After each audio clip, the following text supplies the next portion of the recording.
Bien, je suis à Rouen ce matin à la demande du président de la République, d'abord pour adresser mon soutien le plus important à la ville de Rouen, monsieur le maire, pardon, et bien sûr aux juifs de Rouen et à travers monsieur le président à tous les juifs de France pour qualifier ce que politiquement, je me permets de le faire non juridiquement, ce qui est évidemment un acte antisémite qui s'en prend à un lieu sacré pour la République. C'est un lieu de culte, une synagogue. Nous avons à plusieurs reprises eu l'occasion d'alerter, en lien parfait je crois avec la communauté, des violences nombreuses que connaissaient nos compatriotes juifs, inacceptables, ignobles, pour lesquelles la République met des moyens considérables, mais justes, pour protéger les femmes et les hommes, et bien évidemment les bâtiments, qu'il s'agisse des lieux de culte, qu'il s'agisse des écoles ou des commerces communautaires. Ici, cet acte antisémite à Rouen nous touche tous profondément, et je veux redire en cette veille de Shabbat que nous sommes au ministère de l'Intérieur extrêmement déterminés à continuer à protéger l'intégralité, où qu'ils se trouvent, des Juifs de France qui doivent pratiquer leur religion sans peur, sans crainte, et qui trouveront toujours des policiers, des gendarmes, des policiers municipaux pour les protéger intégralement, parce qu'il n'y aura pas plus heureux qu'un croyant en France et pas plus heureux qu'un juif en France, monsieur le président. Ce matin très tôt, donc, je suis très fier d'être ministre de l'Intérieur, puisque, comme j'ai eu l'occasion de le dire à monsieur le maire, que je remercie pour son soutien et grâce aux moyens de vidéoprotection de la ville également, comme j'ai remercié également le président du conseil départemental pour l'action des sapeurs-pompiers. Ce matin très tôt, des policiers très courageux sont intervenus pour aider les sapeurs-pompiers qui, quelques secondes après le début de l'incendie, sont intervenus pour éteindre le plus possible le feu, sauver ainsi, je crois, l'essentiel, Madame la Présidente, du lieu de culte à Rouen. Des policiers ont sécurisé non seulement l'intervention des pompiers, mais ont fait face à un individu particulièrement dangereux, particulièrement violent, qui, le procureur de la République a eu l'occasion de faire un point sur l'enquête, s'en est pris à eux et les menacer physiquement. Et je veux saluer ici d'abord la grande réactivité de la police nationale tôt ce matin, remerciant monsieur le préfet et la police nationale d'appliquer les consignes que j'ai données voilà plusieurs mois de patrouille à proximité des lieux de culte.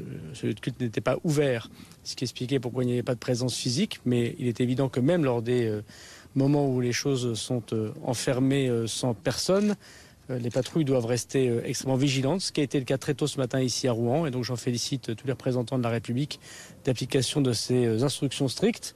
Et en quelques secondes, donc, la police par 2 patrouilles est arrivée à quadriller le site, et cet individu, sans doute après avoir mis le feu, l'enquête le dira, a foncé avec un couteau extrêmement important sur un jeune policier adjoint de 25 ans qui... de ce que j'en sais, et je voudrais le dire en tant que chef, a été extrêmement courageux, extrêmement professionnel. Moi, je voudrais le féliciter ici et lui dire qu'il sera décoré par la République pour son soutien à la protection des lieux de culte et des personnes.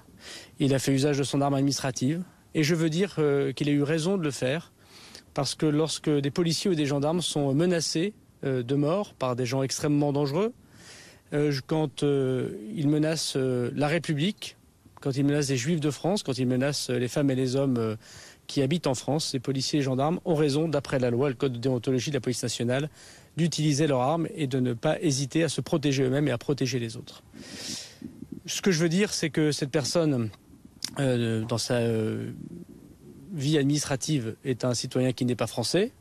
Il est d'origine algérienne, de ce que j'en sais. Il a déposé une demande en préfecture de Seine-Maritime en 2022 de titre de séjour étranger malade, ce qui permet à des citoyens étrangers d'avoir un titre de séjour pour se faire soigner en France selon certaines pathologies, que nous avons refusé ce titre de séjour étranger malade après consultation d'un médecin qui ne dépend pas du ministère de l'Intérieur, de l'OFI, et nous lui avons signifié qu'il ne pouvait pas avoir ce titre de séjour.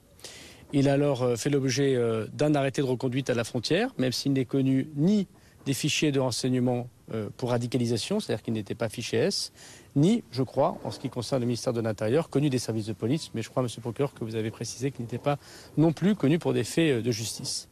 Il a fait un recours, ce que lui permet le droit, bien évidemment, et fin janvier dernier, ce recours n'a pas abouti, et le tribunal a donné raison au ministère de l'Intérieur. Il était alors inscrit au fichier des personnes recherchées. Ce que je veux donc dire, c'est que l'ensemble du ministère de l'Intérieur a très bien fait son travail. Et depuis quelques semaines, il était recherché par les forces de l'ordre. S'il avait été interpellé, on aurait évidemment mis cette personne en centre de rétention administrative pour une expulsion vers son pays d'origine. Mais il n'avait pas été contrôlé par ces forces de l'ordre. Je crois que sa situation d'ailleurs personnelle fait qu'il n'avait pas d'adresse indiquée de ce que j'en sais. Donc je veux dire que les forces de l'ordre, non seulement dans leur intervention, étaient exemplaires et que je félicite également Monsieur le Préfet pour avoir fait un traitement administratif d'une personne qui n'était pas connue pour être dangereux, qui n'était pas connue des services de police et de lui pas avoir accordé de titre de séjour alors qu'il était manifestement animé de mauvaises intentions sur le territoire national. Je voudrais terminer par dire, avant de répondre à vos questions, que je veux redire à la communauté juive de France que nous savons que les menaces sont importantes. Je ne connais pas les motivations exactes de cet individu, l'enquête le dira. Mais quelles que soient les menaces qui pèsent sur la communauté juive, ils doivent savoir qu'ils sont protégés et que le ministère de l'Intérieur met tous les moyens, et encore une fois partout sur le territoire national, pour protéger la communauté juive, des moyens financiers, des caméras installées parfois par les lieux de culte elles-mêmes, ce qui était le cas ici dans cette synagogue, mais aussi en policiers, en gendarmes, en militaires de l'opération Sentinelle, et que je vais renouveler cet après-midi à tous les préfets que je réunis lors d'une visio, qui était d'ailleurs prévue pour justement préparer ce week-end. Je renouvelle évidemment mes consignes les plus strictes de présence policière et de gendarmes, et surtout de réactivité, comme ils l'ont fait pour protéger les lieux de culte et les personnes. Avez-vous des questions ? Est-ce que Rouen faisait l'objet d'une surveillance particulière ? Non, Rouen n'avait aucune information qui m'était remontée dans les services de renseignement, qu'ils soient la DGSU, des renseignements territoriaux, sur un quelconque acte à Rouen. Vous savez, la difficulté, et moi je ne qualifierais pas de particulièrement juridiquement ce qui s'est passé, ce n'est pas moi qui le qualifie, mais la difficulté des personnes qui commettent des actes qu'on pourrait qualifier de terroristes ou antisémites, qui viennent bousculer l'édifice républicain. Ce sont souvent une menace qu'on appelle endogène dans les services de renseignement, c'est-à-dire des gens qui sont parmi nous, qui ne sont pas reliés très souvent à un organe terroriste organisé, qui ne touchent pas spécialement de l'argent, qui n'ont pas des armes très élaborées, puisque je rappelle que 60% des attentats ou tentatives d'attentats, sans pouvoir qualifier celui-ci comme tel, mais pour vous donner un exemple, c'est avec le couteau. Donc c'est une arme extrêmement facile à obtenir et qui est par ailleurs légale. Chacun sait qu'on peut avoir des couteaux chez soi. Et ces personnes et ces individus qui sont souvent radicalisés eux-mêmes, je ne sais pas si c'est le cas de cette personne, passent à l'acte dans des conditions extrêmement difficiles à connaître pour les services de renseignement. Pour autant, je rappelle que depuis 2017, nous avons déjoué 74 attentats d'individus par nature difficiles à détecter. Les menaces plus organisées, telles l'attentat que nous avons connu au Bataclan, voilà quelques années, ou celui que connaît par exemple la Russie récemment, qu'on appelle des menaces exogènes, des gens de l'extérieur qui s'organisent avec des financements, avec des armes lourdes et qui interviennent, ce qui est évidemment toujours possible, pour lequel nous travaillons. Évidemment, j'ai eu l'occasion de dire que la menace terroriste était très forte en France, très forte en Europe et très forte en France, mais que nous n'avons pas aujourd'hui de signaux de renseignements qui montrent qu'ils souhaitent toucher un lieu en particulier, et notamment la ville de Rouen. Donc la ville de Rouen n'était pas concernée, bien évidemment, mais on sait qu'ils ont l'intention de le faire. En ont-ils les moyens? C'est un autre sujet pour lequel travaillent nos services. Je voudrais terminer par dire, et c'est pour moi très, très important que de l'évoquer, que l'organisation même de nos services de renseignement désormais, le travail quotidien des services de renseignement avec ce qu'on appelle les visites domiciliaires, les mesures administratives en lien d'ailleurs avec la justice pour les mesures judiciaires, nous permet d'interpeller énormément de monde, d'expulser énormément de monde. Depuis que je suis ministre de l'Intérieur, nous avons expulsé plus de 1000 fichiers S qui étaient étrangers, de dégrader des titres de séjour, d'en refuser et surtout de pouvoir protéger physiquement, puisque non seulement il faut pouvoir prévenir ces actes-là, mais il faut bien sûr réagir très vite, comme l'a fait la police ce matin, ce qui évite bien sûr d'avoir des morts dans les forces de l'ordre ou chez les citoyens. On peut imaginer que si quelqu'un avait été à proximité de ce site à 6h30 du matin, il aurait pu continuer sa folle course.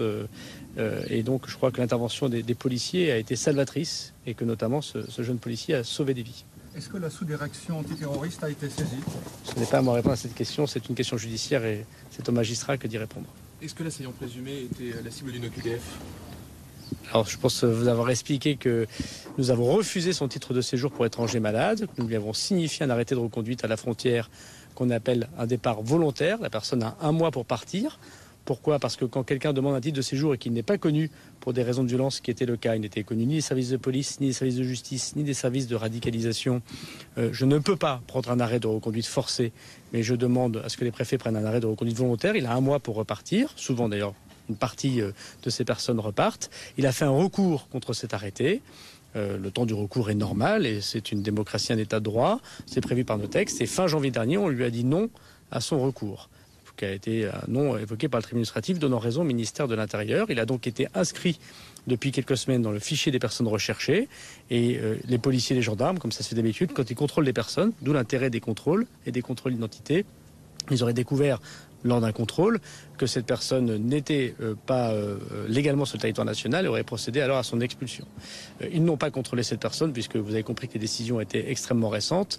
Et donc, de ce point de vue, le ministère de l'Intérieur n'a rien à se reprocher. Simplement, je veux redire, la parfaite mobilisation du ministère de l'Intérieur, et notamment grâce à la dernière loi immigration, les moyens désormais que nous avons pour expulser davantage les personnes dans les pays d'origine. Je rappelle que nous avons 35% d'augmentation d'expulsion en plus depuis la loi immigration. Il est évident que cette personne n'était pas depuis très longtemps sur le territoire national de manière irrégulière. Vous venez d'échanger avec les primo-intervenants. Après avoir entendu leur récit, qu'est-ce qui vous fait que vous avez la certitude qu'il s'agissait bien d'une légitime défense ? Parce que je suis chef de la police et de la gendarmerie et que mon travail, c'est de soutenir des forces de l'ordre courageuses qui font face à une violence exacerbée dans notre pays et que personnellement, j'en ai marre, comme beaucoup de Français, des critiques contre la police. Je suis le ministre de l'Intérieur de la fermeté et bien sûr, ils doivent répondre de leurs actes comme tous les fonctionnaires devant la justice qui est indépendante, qui fait ses enquêtes, mais j'ai le droit d'avoir mon opinion pour dire que quand on est un jeune policier qui s'engage à 24 ans pour la République, qui était policier adjoint, donc voilà, un jeune adulte qui se lève très tôt le matin, met l'uniforme de la République, a envie de protéger ses concitoyens, était dans sa rue, comme chacun des policiers était dans sa rue.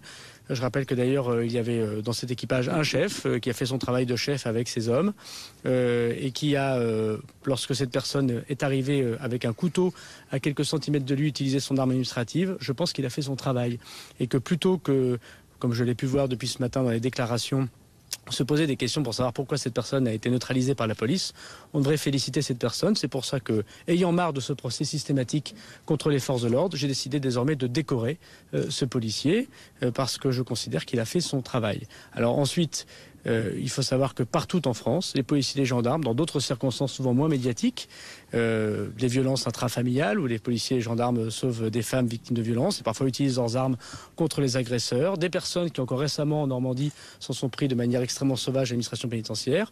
On doit dire stop à cette violence et donc les soutiens très forts que j'apporte aux policiers et aux gendarmes n'est pas qu'un soutien matériel, c'est aussi un soutien, je le dis, politique.